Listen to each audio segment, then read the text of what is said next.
Assalamu alaikum, liebe Kinder. Heute ist unser zweiter Tag und wir werden über die 6 Säulen des Imans anhand von einer Geschichte lernen.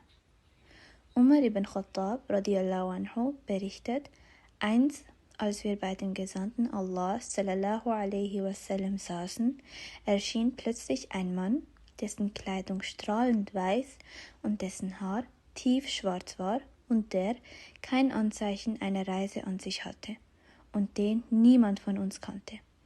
Er setzte sich neben den Prophet sallallahu alaihi wasallam, wobei sein Knie die des Propheten sallallahu alaihi wasallams berührten.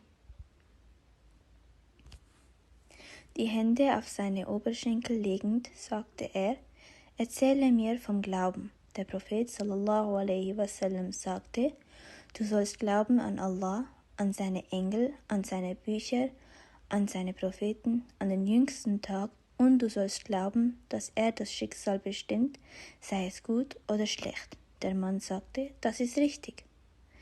Das sind die 6 Säulen des Imans: Glauben an einen Allah, Glaube an all seine Engel, Glaube an seine Bücher, zum Beispiel Tora, Zabur, Injil und der Koran, Glaube an all seine Propheten, Glaube an den jüngsten Tag, also Glaube an Qiyamah, und Glaube an Schicksal, ob es gut oder schlecht ist.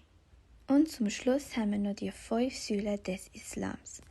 Die erste Säule ist Shahada. Und zwar heißt das: Ich bezeuge, dass es keinen anderen Gott oder Gottheit außer Allah gibt und dass Mohammed sein Diener und Gesandter ist. Dann das zweite Salah, also Gebet verrichten. Dann Zakat, das heißt an arme Leute Geld geben. Saum, das ist Fasten während des Fastenmonats Ramadan. Und Hajj, das ist einfach die Pilgerfahrt nach Mekka. Also, das wär's für heute. Ich hoffe, ihr habt alles verstanden und wir sehen uns inshallah morgen wieder. Assalamu alaikum.